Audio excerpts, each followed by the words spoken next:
Hello and welcome to a new podcast. Hi. This is the MPU, the McCaw Podcast Universe. And the idea behind this one is that Jordan and I, who are married people... Together. Yes. Good correction there. We are married, and we like movies, and we want to analyze series. So that's kind of the idea here, is that we're going to be going through different movie series, franchises, universes, sequels, and talking about what works, what doesn't work, analyzing them, what makes a good series, what makes a bad series. And we're willing to even watch the franchises we don't like. Yes. Just to see how they compare to others, and if they hold up, if they should be redone or just forgotten. Absolutely, yeah. Well, the first one that we're doing is, and we're starting today, is the Marvel Cinematic Universe. Hence our name. It's a play on the MCU. Our podcast is the MPU. And so today we're going to be doing Iron Man. And this first little section of the podcast is going to be Phase 1, which is Iron Man, Hulk, Iron Man 2, Thor, Captain America, the First Avenger, and the Avengers. And then we'll do a little mini-series, and then we'll go back to the MCU and do Phase 2, because we don't want to overload on some of these series that are very long. Yeah. And I know before we jump into all the fun, exciting details of the series, I know that a couple of things that I'm going to be looking out for is the MCU is kind of unique in that it is different. There are different series within a bigger series. So one of the things... So like Iron Man for himself. Yes, Iron Man. There's Captain America. There's Thor. Like, all those movies have 3 movies, and I want to kind of... And Avengers as well. Mm-hmm. I want to analyze also what that means. So, like, could you watch the Iron Man series and not watch the other movies and enjoy them? Yeah. Or would you just be totally lost? And is that even a bad thing?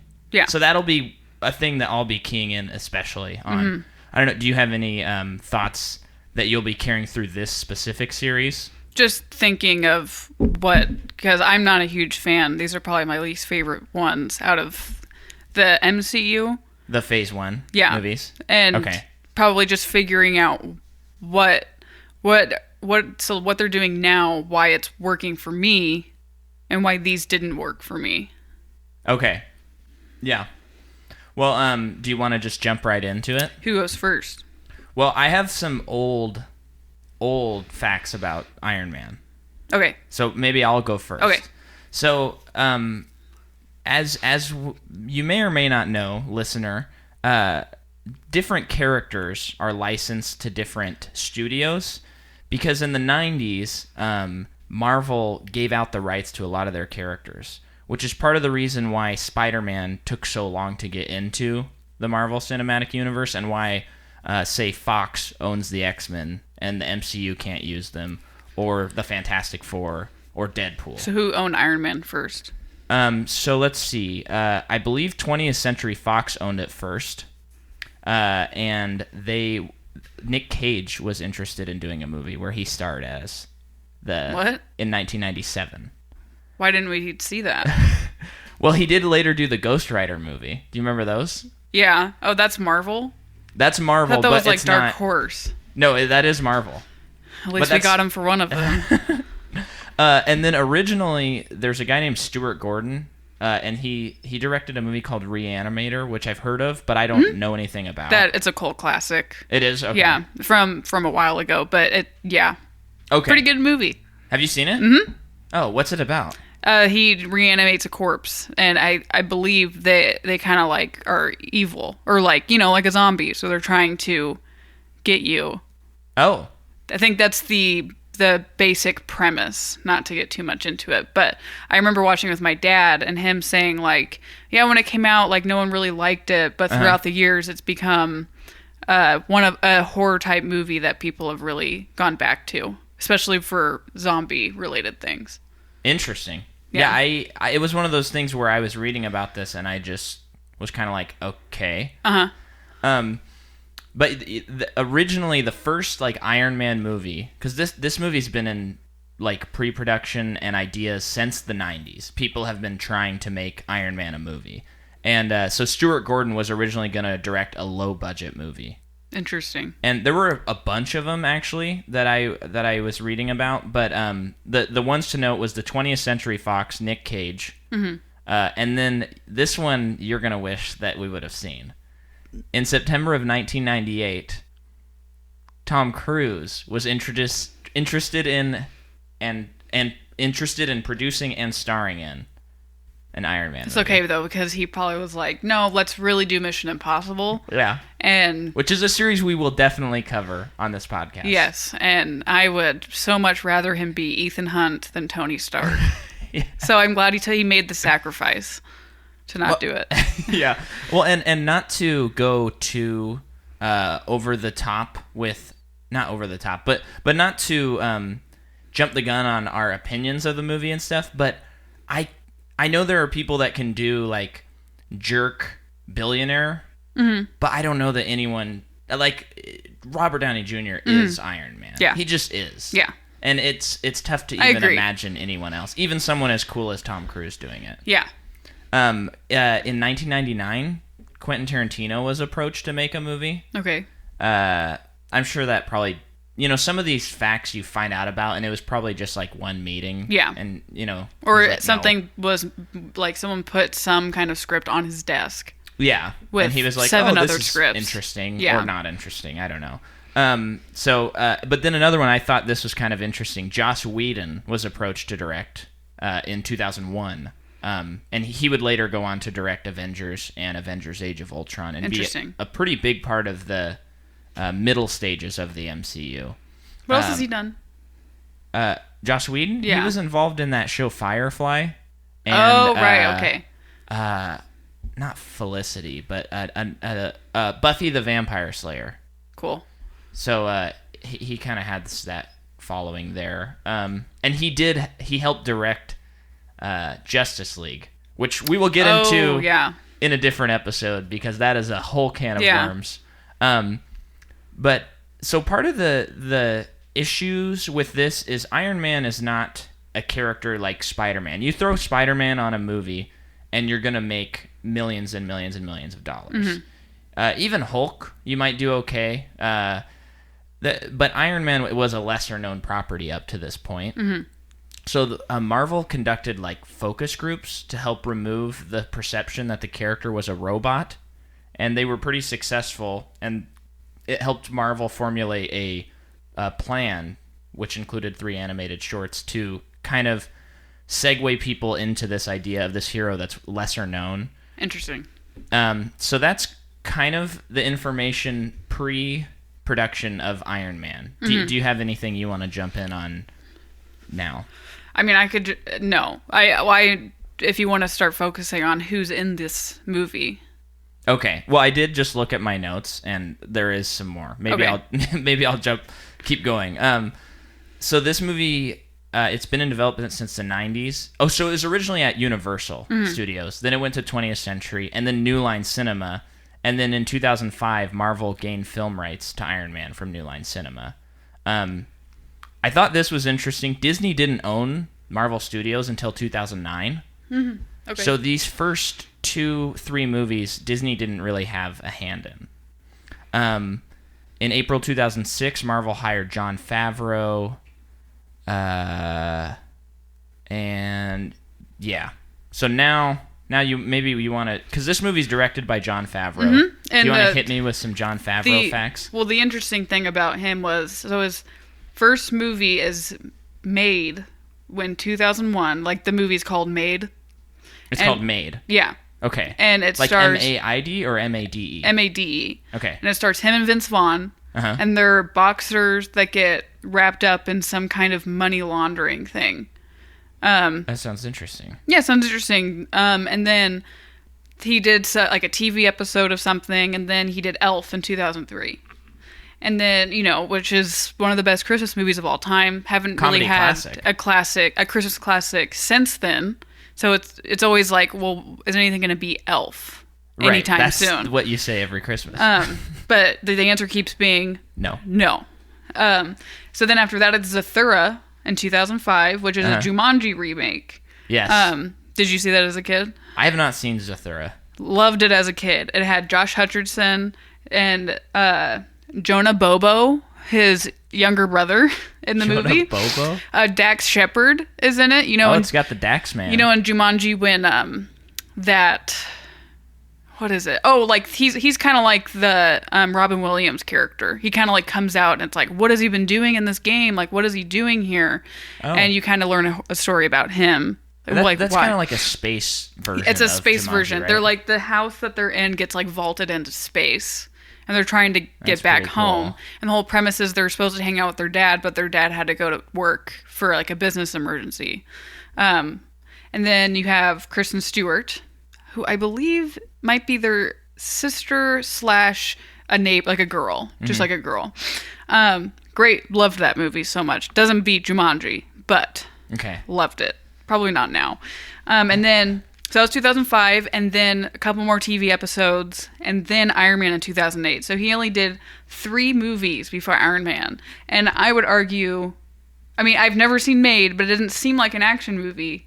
So he's never done a big scale movie. Yeah. Iron Man's the first one. They just gave it to him. I also think it's interesting that he has more acting credits than directing credits. Like, I think people know more as an actor than a director. Yeah, I think now he's kind of transitioning into...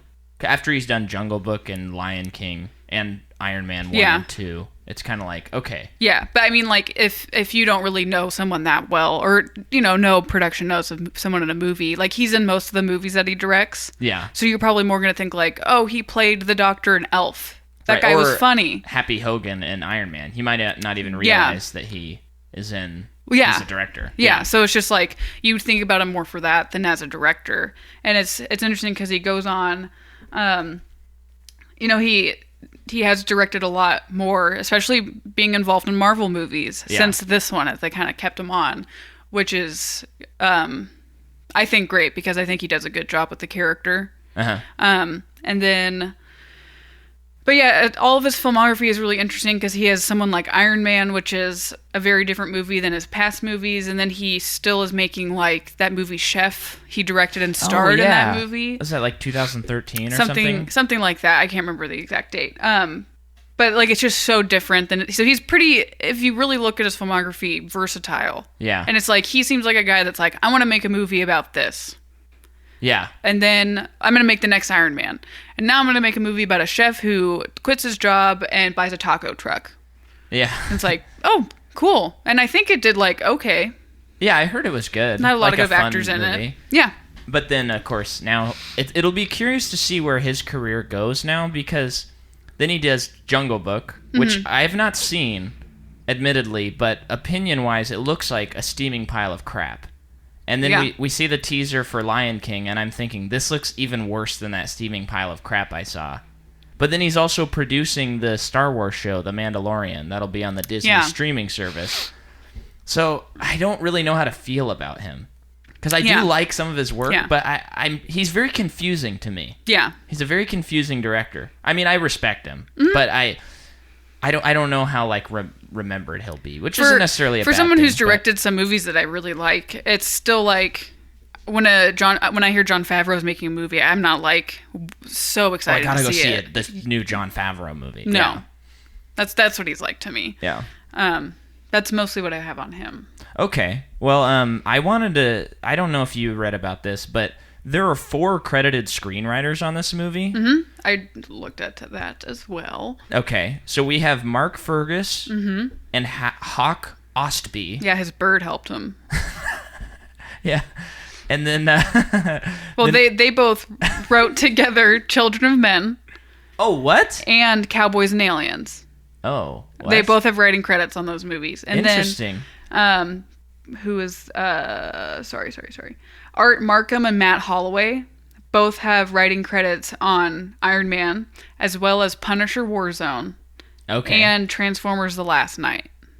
Ooh, okay. So it's like 2 duos come together. Well, but here's the thing about it that I read was Fergus and Ostby, the boy and his hawk, and Markham and Holloway, they wrote 2 separate scripts. Mm-hmm. That's why it's billed Mark Fergus and Hawk Ostby. And then below that, it's Art Markham and Matt Holloway. Oh. And then they wrote competing scripts, and then Favreau consolidated them into one. And they were all polished by John August.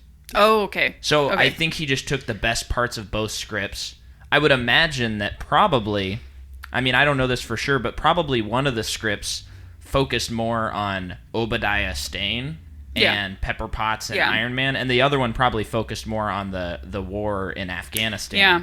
And then they consolidated it's like two halves one. of the movie. Yeah. Did you look at the producers list? Yeah, we have Avi Arad and Kevin Feige. Did you see someone else who's listed? On producers? Uh-huh. Peter Billingsley, famously the kid from A Christmas Story. No way. Is listed as a producer of this movie. As an executive producer. Where did you see that? I didn't... IMDb. Oh, executive producer? Yeah. Okay. Yeah. The kid from A Christmas Story? Yeah. Like the Shoot Your Eye Out kid? Yep. What? Yeah. Which, I mean, if you think about it, I don't think it's like super insane because he was in Elf. So he's worked with Favreau. Wait, who is he in Elf again? He's Ming Ming. Who's Ming Ming? You know the part in Elf when he comes up to him and he's like, "How many Etch-a-Sketches have you made today?" And he's like, "Oh, only like 85." Yeah. And he's like, pulls out his chart. And he's like, "That puts you 650 off the pace." That's him. That's him? That's the kid. That's Shoot Peter. Your Eye Out kid. Yes. Yeah. That's a little mind-blowing. Yeah. So, I mean, it's not as insane as it might feel that he would be involved with Jon Favreau. Yeah. Yeah. Okay. Yeah, so the main producers, Avi Arad and Kevin Feige. Yeah. Kevin Feige is going to be coming up a lot because he produces Marvel. Every Marvel Cinematic Universe movie. I heard that he, after... kind of like, especially when Disney bought the series, he had his middle name legally changed. I don't even know if he had a middle name, to Marvel. Yeah, you had me going there for a second. Yeah. Kevin Marvel Feige. And we can call him that, Kevin Marvel Feige. Yeah. He's the KMF. Yeah. KMF. I'm almost done with production notes. It's produced by Marvel Studios, so they self-finance this movie, and this is their first movie. And then it was distributed by Paramount. Okay. And then we got to jump into, in 2006 of September, Robert Downey Jr. was cast.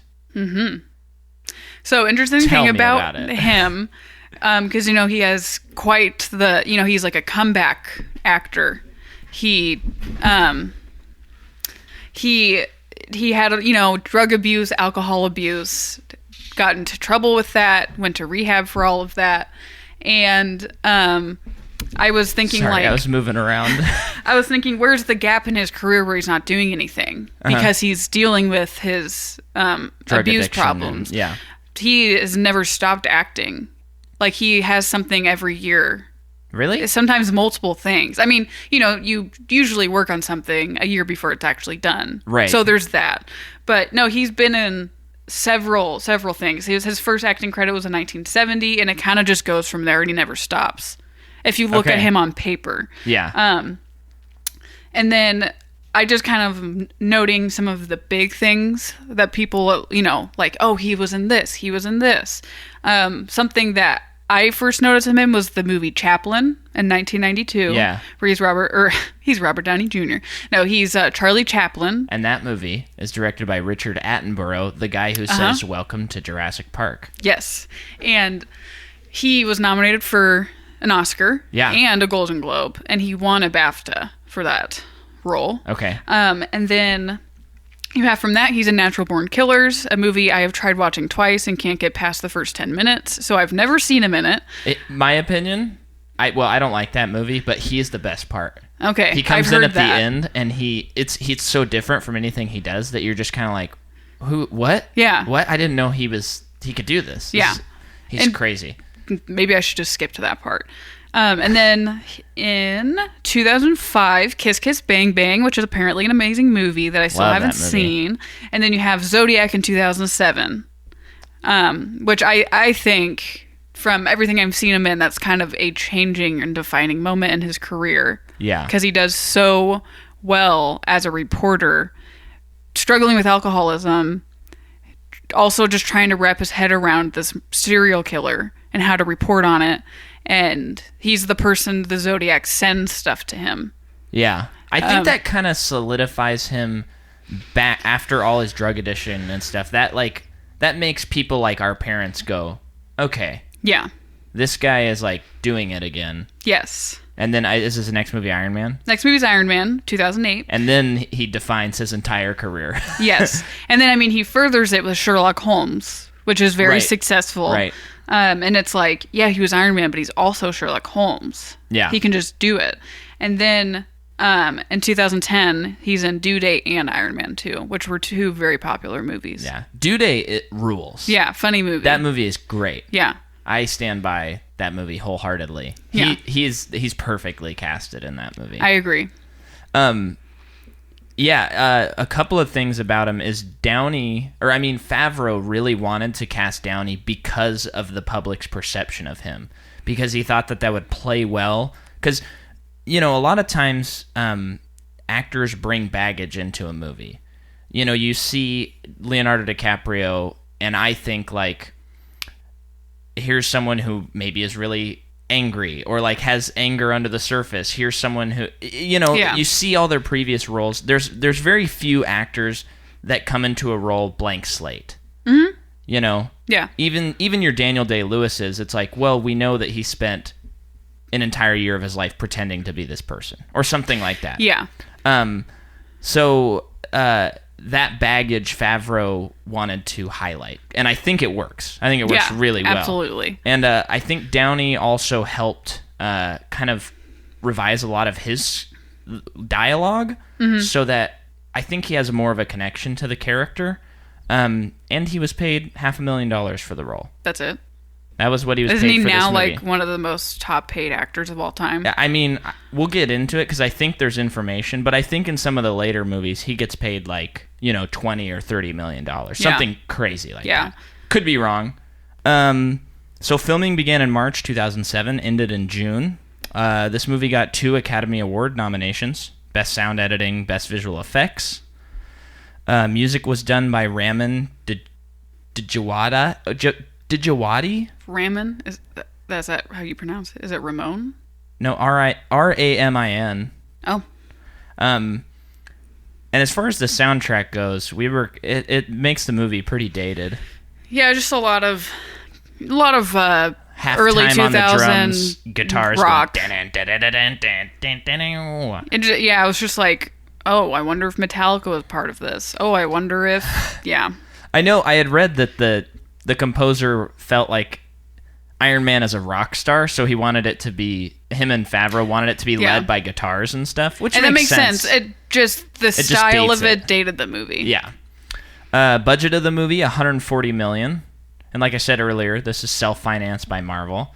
And then the box office, it comes out May 2nd, 2008, and it's a smashing success. It makes $585,174,222. That's nuts. That's pretty good. And this is the same year that Dark Knight came out, 2008. Oh. So,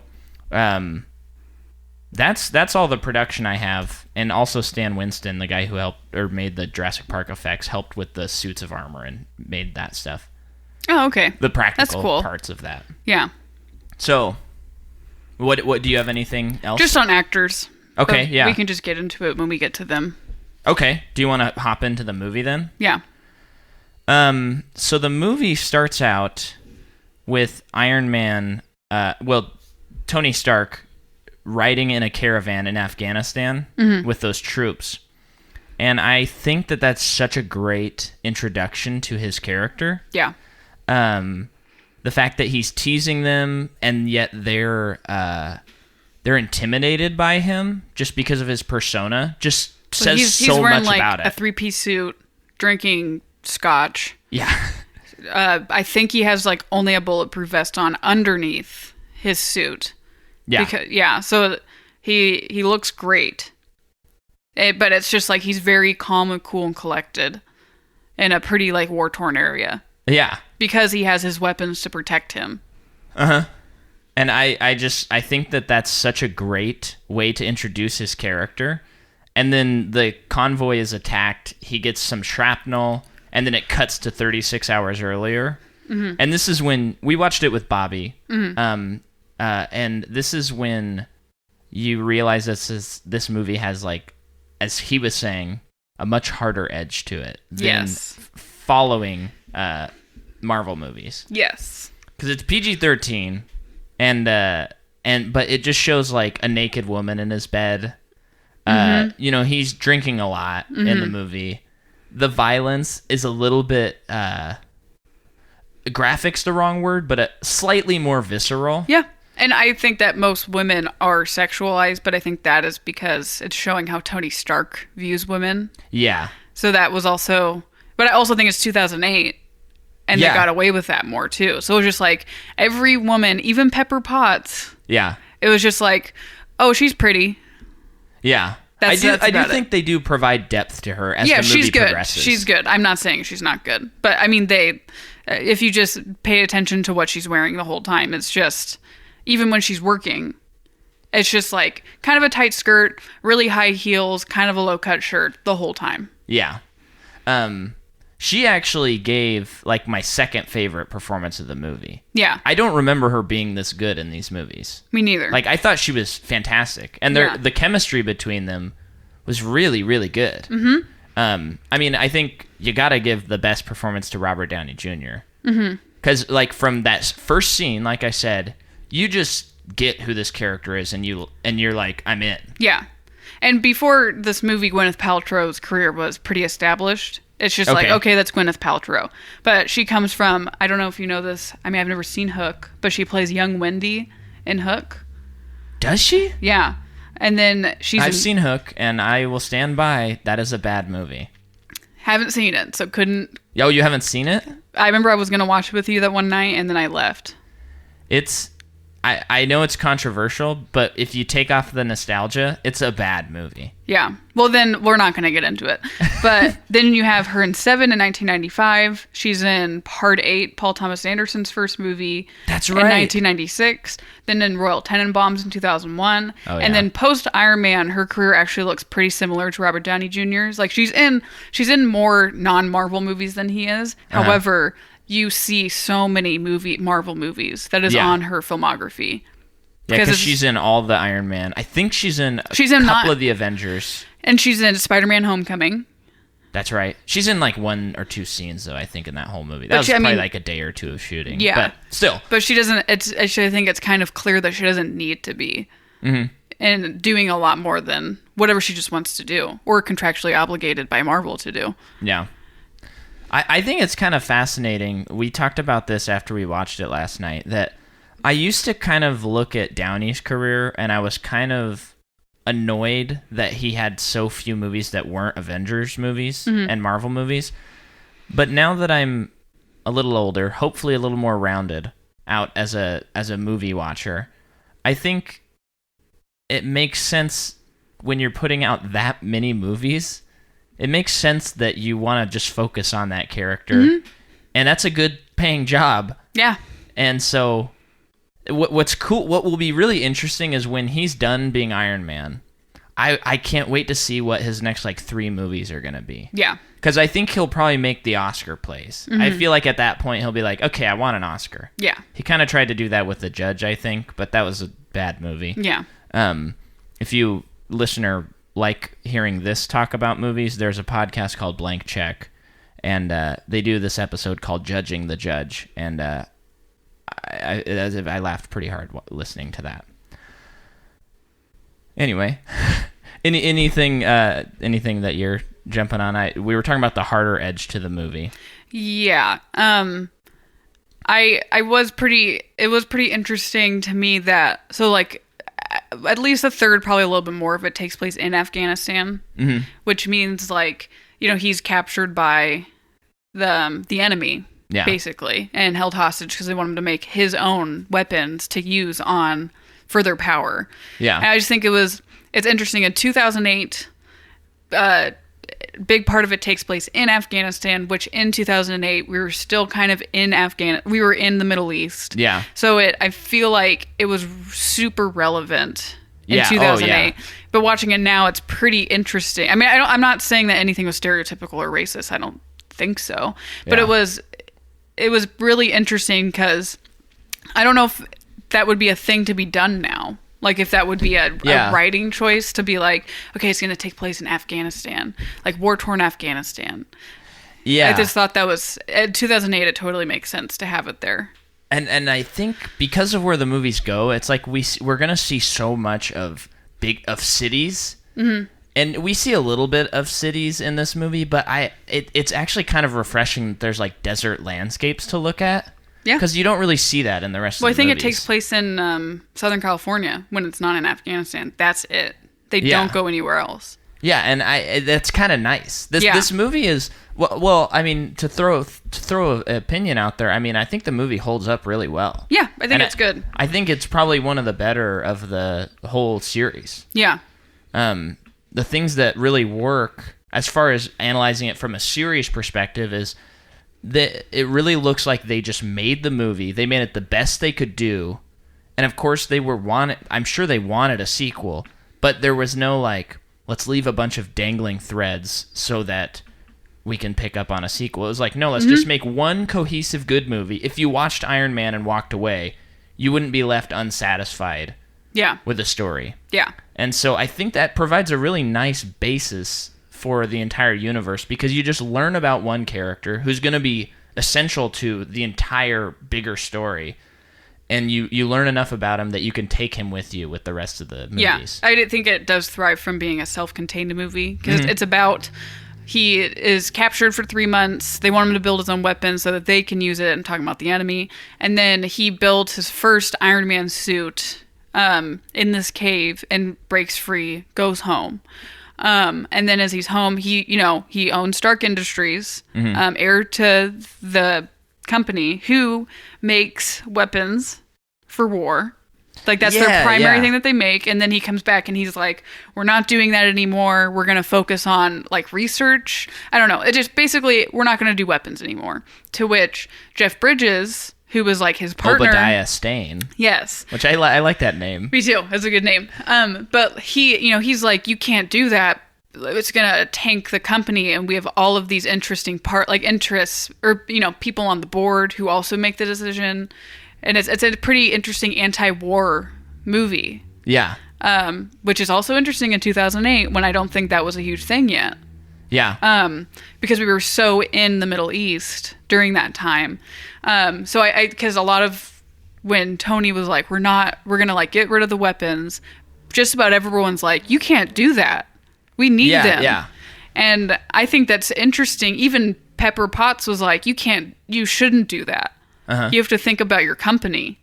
Yeah. And he's like the only one that's like, we have to stop doing this. And he kind of uses his resources to make the Iron Man suit.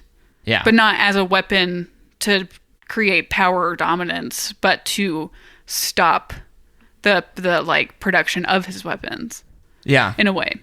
Yeah, it's interesting. That's the movie. Yeah, I love the conflict that they found with the character of someone who creates weapons, wanting to not make weapons because he sees how harmful they are for even the people he is trying to protect. And then at the end, I mean, it is interesting that he doesn't find a peaceful way to resolve it. He just becomes a weapon himself, which is that constant superhero kind of gray area where it's like, well, you are repaying violence for violence. Does that make things better? Yeah. And I know in some of the other movies, like Age of Ultron, that's like the kind of the theme of the movie is like they've caused so much destruction. Right. Like, would it have been better if they just weren't around? Right. I mean, you would think that the thing to do is he's like, I'm going to stop doing weapons.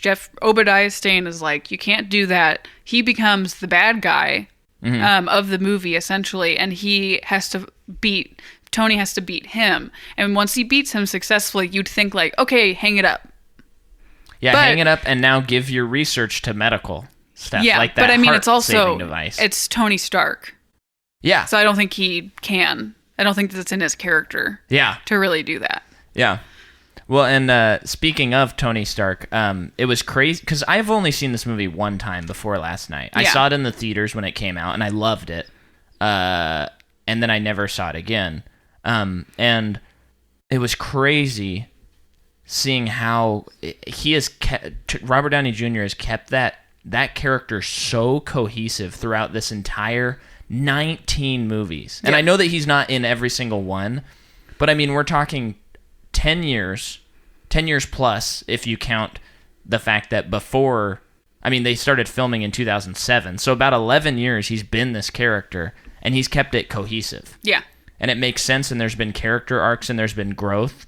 But it looks like a real character, a real person. Mm-hmm. I think that's really impressive. Yeah, I think so. I think like you said, he's changed a lot throughout them, but he's still Tony Stark. Mm-hmm. And he will for real be tested in the new Avengers movie. Avengers Endgame. Coming this April. Hey. But, yeah. One thing I wanted to hit on is this, this is the first of the series, and this is a little bit before visual effects like totally take over. This is like in the transitional period, and his suits that he has in the movie are so cool. Yeah. And they're arguably his best looking suits, and I think it has to do with the fact that they have real suits and then they touch them up digitally instead of now, like with the new Avengers, which for the record I really loved Avengers Infinity War, but he has a suit that is completely digital. And when I say that, I mean he walks on set and he has like some motion capture stuff on him and he acts normal, and then the suit is completely digital. Yeah. And but his suits in this movie are visceral. Yeah. And I like that. The first suit he makes in the tunnel, I think it's very cool because you look at it and you can kind of see how it works. Yes.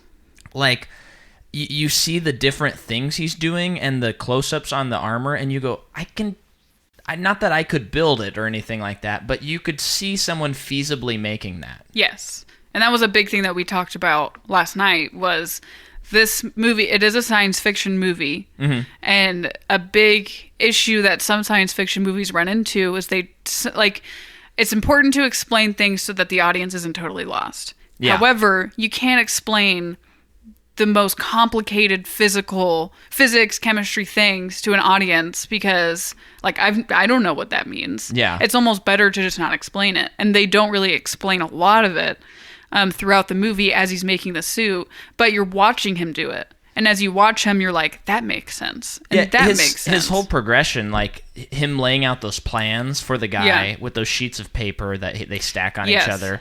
Like, you just kind of go, okay, I don't need to know, like, the mathematics behind this, but I see how it works. And then when he's testing the suit, that's a smart way for the screenwriters to show you, like, how his suit works without having to explain stuff with dialogue.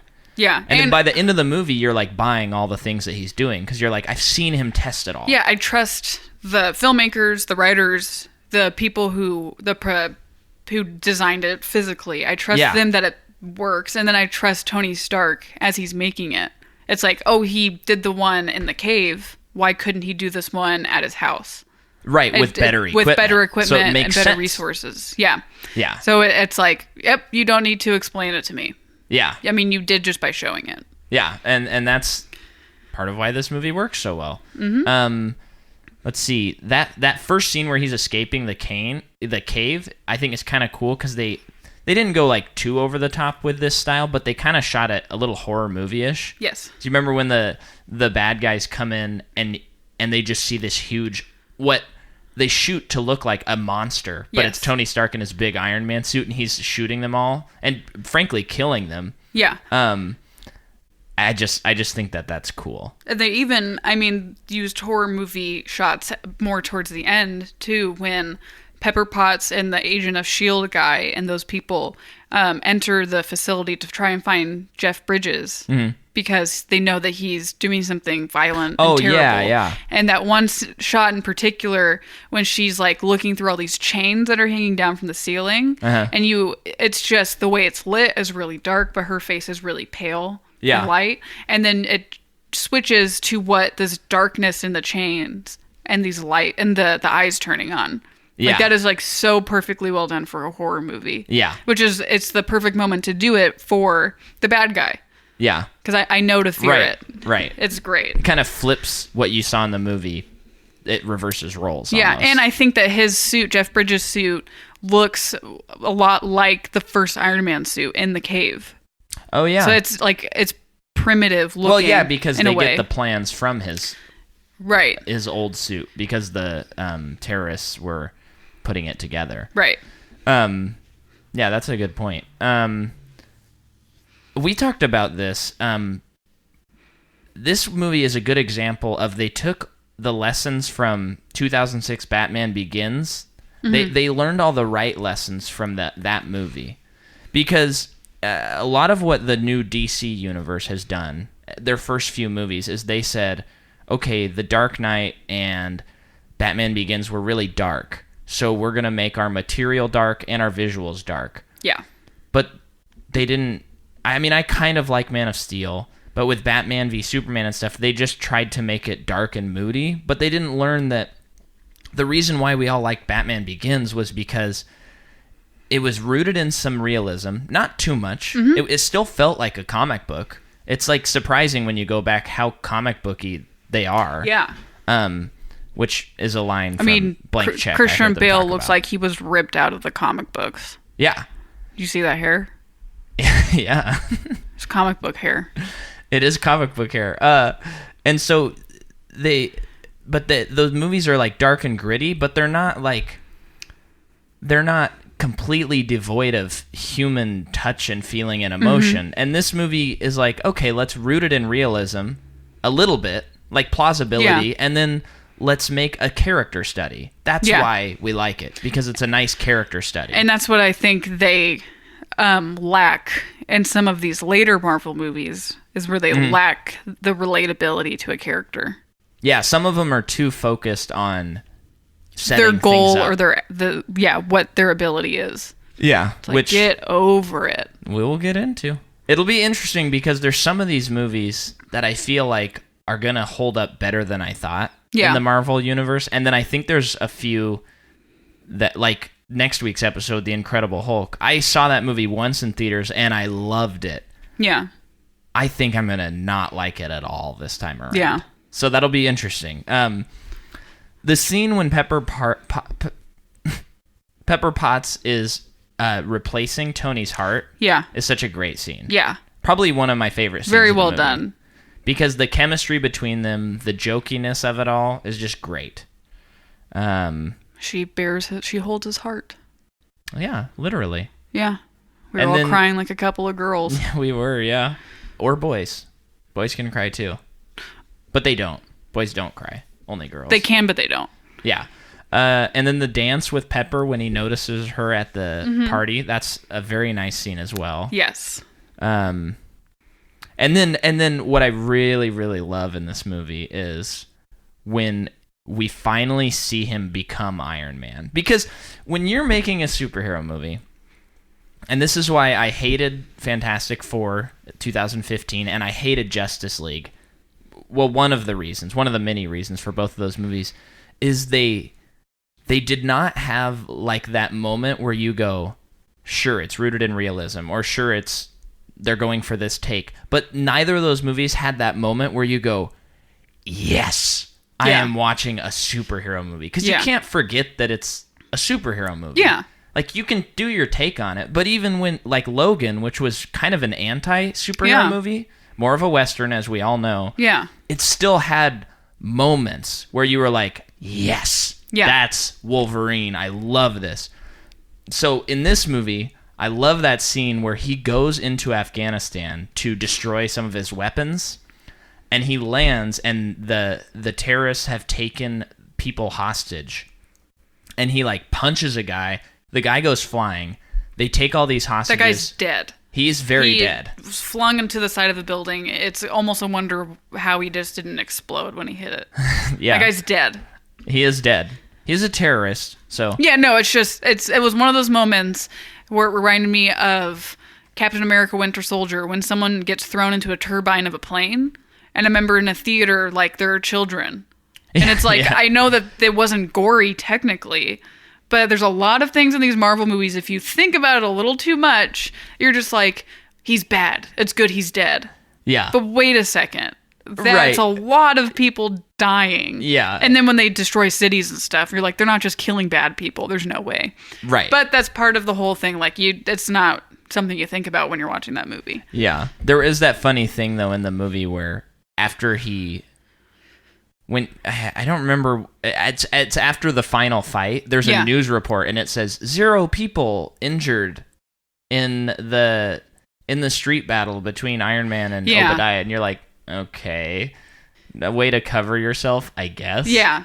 But back to this scene of Iron Man, and then they're holding those people hostage. His suit locks in on the bad guys, shoots them all at one time, and they all die. And I'm like, that's when I go, yes, that is such a cool moment. And then the tank shoots him. He shoots a little bug on it, a little detonator, slowly walks away, and it explodes. And the guitars are screaming, the drums are pounding. They are, but it's sure, you could say it's cheesy, but that kind of like solidifies for me as a viewer. I'm like, okay, I'm in. I'm like 100% in for the rest of this movie. Yeah. One of my favorite parts of the movie is when he's come back after his 3-month stay under captivity of the terrorists. First thing he wants is a cheeseburger. Yeah. Oh boy. Yeah. And the cheeseburger of his choosing is a Burger King cheeseburger. I'm just going to repeat that. Yeah. It's a go Burger ahead. King cheeseburger. That was his burger of choice after being in Afghanistan for 3 months. Interesting choice of cheeseburger is all I'm going to say. Now, clearly he didn't have too much time before the press conference. Yeah, it's who would go to that awful place? This podcast, I have to say, we will never be condoning the consumption of Burger King, and that's a promise. That's a promise and a fact. Unless they decide to sponsor it, in which case you got to eat some Burger King, right? Not until they give us the money. Okay, fair enough. And then two things. I've covered pretty much all that I wanted to cover. But we will, as we go throughout the series, we'll be ranking the Stan Lee cameos. Yes. And the first one in this movie is he is mistaken as Hugh Hefner by... he's flanked by 2 beautiful women. Yeah, wearing a red robe. And Tony goes, "Hey, Hugh," and walks away, and he turns around very confused. Doesn't say anything.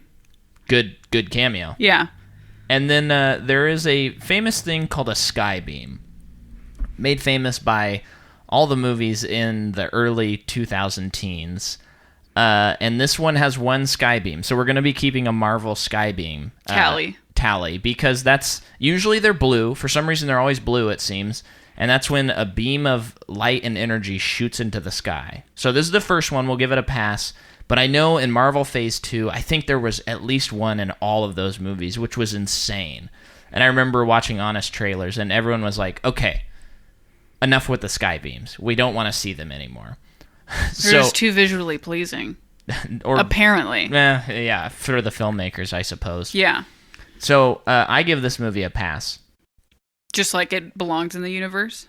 Yeah, I think so. Yeah, I said after we watched it last night that it is the first one. However, having not seen it in so long, it is one of the most refreshing Marvel movies possible. If you're feeling a little bit down about these Marvel movies and you're really tired of every single villain's goal is to destroy the planet or an entire race of people, just watch this one because it's just a businessman trying to keep his business afloat. Yeah. And it's just so refreshing. And it's not even like, because I think we've gotten to the point where it's like, I want to relate to the villain. I want him to be a big part of the movie. And I think that's always super interesting when you can sympathize with the villain. However, Jeff Bridges, I don't sympathize with him at any point. He's unsympathetic, which I think is very strong writing, especially for a first movie. They keep it very simple, but it's just so refreshing because he just wants one thing, and that's money. Yeah. And to just keep the business afloat. Yeah. And which goes hand in hand. Yeah, I think... his performance is really great, by the way. Yeah. Side note, he doesn't do his mumble. Yeah, which was kinda I nice. should just draw a picture of him using Stark missiles as a buoy because he's staying afloat on them. The ocean. That could be, if you get that done, that could be what we post about for our first episode. We got to work on a logo, by the way. Yeah. But by the time you're hearing this, we'll have probably recorded 6 or 7 of these, maybe 8 or 9. Mm-hmm. But we don't have a logo. So if you're looking at a logo, we did it. If you're not looking at a logo, we haven't gotten around to it. Well, so next week, I mean, are you done? Yep. Okay. Next week will be The Incredible Hulk. We hope you guys watch these movies along with us. It's been pretty fun. Rate, review, and subscribe. Woo!